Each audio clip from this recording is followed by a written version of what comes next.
Texas commit, that comes out of the feature games, man. I was so happy to see you. You were one of my favorite players that we got to watch this summer because you just bring so much energy, so much enthusiasm. Take me inside the process post feature games, being part of that Georgia squad, and then ultimately the commitment to Texas in September. Man, Futures Games was amazing. You know, there was a bunch of dogs. Just you walk around, it's tens all around, and being around that competition, it just brings your game to a next level. And, you know, Future Games gave me a great opportunity to showcase my talents. You know, you'll run into more scouts than parents, you know, and it's amazing. It's an amazing feeling, and I'm very blessed to be there. Texas has now got your commitment. What was it about the Longhorns in Austin that you said, man, that's where I got to be? It just felt like family, you know. I wanted a home feel, and when I went there, they made me feel very welcome. They have awesome facilities. All the coaches were super nice. You know, I love their philosophy within the game. And, yeah, that was pretty much it. I was talking yesterday to Maddox Mansour, 2025 from Carrollton, who obviously is going to be on campus a little bit earlier than you. Told me the first time that you guys had ever met was at a Texas football game last year? Yeah. It was the game against Arizona State. And he had DM'd me. He was like, yo, bro, you know, Georgia boys, you're going to Texas. So, you know, we had to meet up. He was a really cool dude. Lots of life in him. And I'm ready to play with him. So talking to him, talking to Ty Peoples, Josh Gibbs, everybody's kind of getting to this point where the word's out on you and you're not getting pitched to the same way. Are you starting to experience that a little bit more in this junior season? Yeah, you definitely see that. You're starting to get more off speed. You know, they're starting to pitch around you a little bit more, so you kind of got to change your mindset within each at-bat. Makes you kind of, I think, probably long for that summertime, right, when you're going to be part of a lineup. It's like you can't pitch around me anymore. Yeah, where you just, you know, might get a fastball and you're trying to, you know, make a mistake. So how do you kind of build that patience within yourself then to know, you know, I may get 1-2 fastballs a game? Like how do you kind of learn to kind of adapt to everything? You know, I still keep my approach the same. I'll still try to attack the fastball ahead in the count. If they throw me an off speed, I might take it 0-0, you know, 0-1. But I'm still looking for that fastball. I can drive the other way, and if he throws it inside, I'm punish it. What you got written inside the hat? I have my name and number, and then link. I'll let all naysayers know. Jalen Milrow said it, and I really like that term. So. Yeah, Mansour yesterday told me every time he steps into the plate, he looks at his bat and he's got "I'm him" written on it. Yeah. So you guys just got to have like that visual stuff, right? Yeah, it's just a visual cue to just get me in that mode, you know. Tell me about the preparation for this junior year. What did you do differently than maybe you were doing? I know you put a lot of work in regardless, but what were you maybe doing differently ahead of this year to kind of help you reach whatever goals you had set? I was more focused in the weight room, eating more, trying to gain a little bit more weight, more bulk in my swing, so I don't have to swing as hard, you know. I can keep my head down on the ball, so I maybe can swing 75% and it'll still go my 100% maybe a year ago, you know what I mean? So I just more weight room activity and running. What was the diet that you used? I mean, I talked to you this summer when we did one of our in-game talkbacks about diet and you and your mom making sure you know how to cook. But what were you eating to pack on that weight ahead of this year? I was eating steak, lots of steak, chicken. So I'll pack some school meals without the day, and I'll chew on that a couple times. It's more eating consistently than, you know, like big meals. So I'll pair that with, you know, in school lifts and all that. What are you up to now? Squat. I'm talking. What the body weight? Body weight. We can get into that in a second. But what's the body weight now? How much weight did you put on? I'm 175 right now. So where were you a year ago? I was 165. Okay. Yeah. So I put about 10 pounds on. I'm trying to get up to 180. I saw the video of you hitting the deadlifts pretty hard. Let's talk numbers now. What are you up to? Deadlift. I think I'm on like 3. I don't want to lie. Yeah. Like I'm on 3 something. Yeah. I'm 3 mid threes. Okay. So I saw that you were tagged on a post, and I thought this was really interesting, of you working with younger players. Tell me about giving back to the game and giving back to those younger kids. It means so much. You know, when I was younger, I had my dad, and I was around a lot of great talent when I was young, and I was blessed to be around those guys, to see them, how they work and what they do to get where they are. And so, you know, with Brandon and Takeoff, I've been trying to get the kids to understand, this is the time where you need to get better. This is the time where everybody sleep, everybody might be tired from the week before, but this is what's going to make you great. If you could go back and tell yourself something at their age about what awaits and the whole process of getting yourself on the national radar and ultimately getting that Division I commitment, what would you tell a younger player? Just keep your head down and work. It might not come right now, it might not come in a year, but if you keep focusing on yourself and you're not looking at all the other stuff and all the other distractions, I feel like you'll do great. Is it hard not to get caught up in it, though, when you see your name kind of people start tagging you on stuff and you start to become, a thing? Is it hard not to get caught up in it? Yeah, it's definitely a little bit hard, but as my dad says, you got to find peace in the pressure. So you just got to focus. You got to focus more, and the lighter the light shines, you just got to perform. I saw you got the Camwood thing going. Tell me about the NIL situation. How did you kind of approach opportunities like that, weigh things, and kind of, because I know you don't want to be disingenuous with it, right? You want to, if people, you want to associate yourself with brands that you want to be associated with. You don't want to just whatever comes. How did you approach all that and ultimately kind of line up with Camwood? Well, Camwood's bats, it's amazing. Honestly, I enjoy swinging it. I would probably swing it even if I wasn't, collabing with them. But it started a couple years back with Dan Smalls, and he put me on with Camwood, and, I swung it a couple times. I was like, hey, this is kind of nice, and it's been great after that, and I'll swing it 10 times out of 10 every year. All right, we gave Camwood the commercial. So you use the training bat and use them in game as well? Yeah. The heavy trainer with the weight on the hands, keep my hands inside, and speed training. A lot of guys they'll use the speed trainer, but a lot of guys aren't using them in bat. So what was the difference for you in terms of using that to say like a Tucci or, a Rawlings or any other bats? I don't know. I just love the feel of Camwood. They allow you to customize it so much within the colors and the weight. And if you want the weight in the hands, if you want the weight in the end, that's all up to your discretion. So it was more of the personal feel for me and what I wanted. Okay. We got Kellen Forsyth Central going now. Josh Gibbs, one of the top players in Georgia in the class of 2025 in that one. Up top, you got Carrollton and Grayson just wrapping up. Talk about Maddox Mansour, Texas signee. He's at the plate right now for Carrollton. Tell me about Maddox's game. I knew you haven't seen a lot of him, but when you have seen him, what do you like about him and his approach to the plate? He's very patient. He waits for his pitch, and if he sees it, he drives it. That's one thing I noticed is he's a big dude.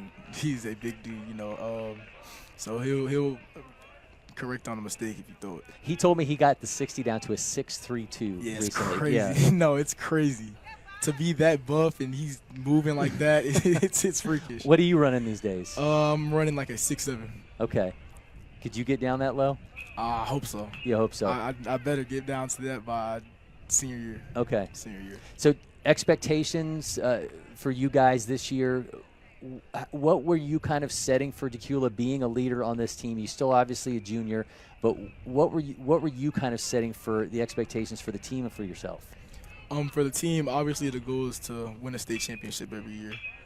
I'll coming off the year, I feel like we kind of underperformed, but this year it was just more of just building off what we had before and really focusing on hitting and being consistent with each game. Some games we'll have a 15-0 win, and then another game we're kind of competing with a team that's below us, I feel like. And that was the main focus right now, and the guys are doing a good job, picking it back up after a tough game, and I'm very proud of them. When it's Halloween, do you guys ever call this school Dacula? You ever do that? I heard people say Dracula before. Dracula, okay. Just on the regular, yeah. You play for Dracula, right? Like, no, bro, where did you get the R? Well, it's just a weird word. Yeah. You don't see it, and I'm sure it gets mispronounced all the time. Oh, anyway. all the time. Yeah, all yeah. The time. All right, so mentioned Josh Gibbs down here in the bottom, man. Absolute rocket off the bat there. That one is on its way onto the right field warning tracks and be hauled in for an out.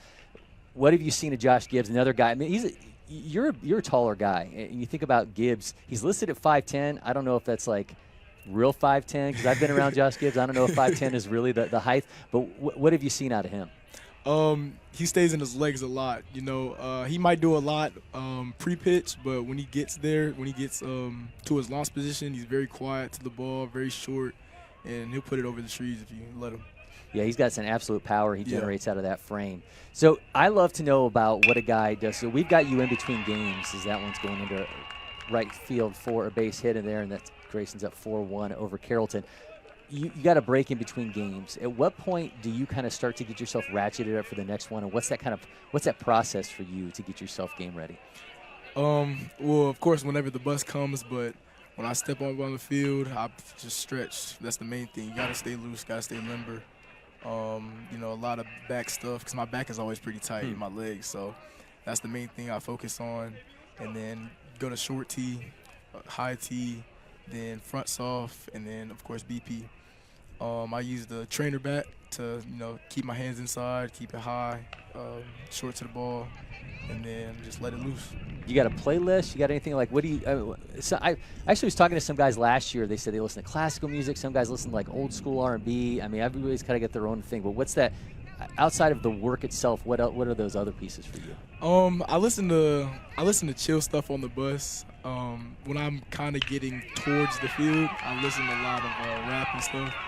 But when I'm hitting and all that, I don't really listen to anything. I feel like I need to be locked in my head. I don't want to be listening to music because I feel like when I get in the box, I'm with myself. So do you miss having like walk-up music? Because when you're a kid, everybody gets walk-up music, but that's not really a thing. We don't do it here. I mean, a lot of high school, I know some do, but most don't. Do you miss like having the whole walk-up music and all that? Yeah, I'm actually lucky. Our high school does have walk-up songs. Yeah, so I miss it because from 9U to I say 11U, we had walk-up songs, and then once you get older, it's just like you know, you just step up in the box. But you know, it's a cool experience having a walk-up song. Did it change for you, or did you kind of stick with the same song throughout? Or I kind of switched without each year. I think I had a different song. I think my first year was like Hidden or some song like that. What is it now? I think it's Walk by Rallo. Is that you gonna stick with that for the whole season? No, I'll probably change it in between. That's gonna drive whoever's running whoever runs your music crazy. If you guys are he's probably. But then, do you guys like give them like I want this part of it? Yeah. Okay. Yeah, it's like a certain part, so we send them like maybe like a 10-second clip. That's gonna drive them crazy. Yeah, definitely. So some of the guys, seniors playing their last games here, you're not going to be in that. Obviously, you're still going to have this summer, potentially next year if you guys come back for another GDC tournament. When you start thinking about the things that you've had happen to you here, obviously you think about that 3-run home run that you hit for Georgia in the future games against Texas last year. Are there other games and other things that have happened on these fields that really stick out to you? Oh, yeah. When I hit that one home run. I don't know what field it was on. It was the field up there, but it was pretty far. That was like the hardest ball I hit. I think it was like 98.9 or something like that. But I just hit 198 just the other game, so that shows, you know, the weight that I've been working on. So I've been very proud of myself. I don't know if you saw it on social, but we had Terrence Bowen last weekend, 107.9. No, that was crazy. Yeah. I saw that on Instagram, and I was like, whoa. He said he got to second base, and he looked up at the scoreboard, and he's like, I didn't know I could do that. Yeah, bro, that was insane. I was really shocked. They're giving him a moment he's never going to forget. And those were his last games here. You know, I guess some of the guys from Prep Baseball Georgia said that they had talked to Terrence's dad after last weekend, and he said it was kind of a little sad for them because you spend so much time on these fields. I mean, you know, with GBSA Rays and then playing here for Dacula, you guys just get so used to this being kind of part of the routine for you guys, and then you're going to get to the point where it's just not going to be there. It's going to be a weird situation. It's definitely bittersweet. So the Texas commitment, do you now find yourself going out and recruiting other guys? Are you putting the word out? Not asking you to name names, but are you putting the word out there for other guys to be like, you got to come join me in Austin? Oh yeah, definitely. You know, Texas, their roster right now is stacked. If you look, you know, Brody Bamilia, he's over there in I think Massachusetts. Yep. Who else do they have? Maddox, of course. They have some crazy commitments. So you know, you're always trying to build your team up and, you know, improve it. When you think about the next 18 months for you, you know, you're going to have a preparation for another summer, another high school season. You know, there's always going to be those rumblings in the MLB draft. Where do you want to be as a player when it's time to hit Austin that maybe isn't right there for you right now? There's little things that you still want to improve. We talked about a 60 time, talked about you know, packing on some weight. What are those other things that you really feel like got to get hit off that checklist before you're done? I would say more barrel balls consistently. You know, I want to be able to be freshman start ready. You know, be ready. You know, in this age of baseball, you kind of got to be ready to play just off the bat. And so I want to be able to go to Austin, and you know, they're like, okay, throw you in the game and watch you ball. I would say fielding wise, just footwork, getting around the ball, staying within my throw, following the throw, and hitting, just being more patient at the plate, you know, waiting for my pitch instead of, you know, letting the pitcher maybe throw something and I'll just throw my hands at it, you know. I asked Maddox this question yesterday. One of the SEC signees I talked to at Super 60 was telling me he committed way back when he was an 8th grader. And he said, you know, people ask me, like, you know, you stick with the same school throughout the process. You know, some guys, we've obviously seen guys flip to other schools, but he said for him, he wanted to, when he became a senior and it was signing day, he wanted to look at that whole process like it was a contract, and that he wanted to become the player that they were projecting him to be. Is that kind of how you look at it? Yeah, definitely. Honestly, I want to be an MLB draft pick. You know, that's the end goal. So, like I said, I just want to, when I get to Austin, I want Coach Tulowitzki just let me ball, you know, just go out there and he don't have to say too much, and I just go out there and perform. Obviously, I know you and your dad put in a ton of work, especially on the defensive side of things. What are those drills for you? Like that, we talked about you working with the younger kids, but are there like, no matter what you did at practice that day, is there stuff you still go home and do, or there's things, those you kind of your own personal practice things? Yeah, like even when I'm at home, I might just sit on my knees, throw a ball against the wall, and do some hand work, short hops, one hand, backhand, forehand.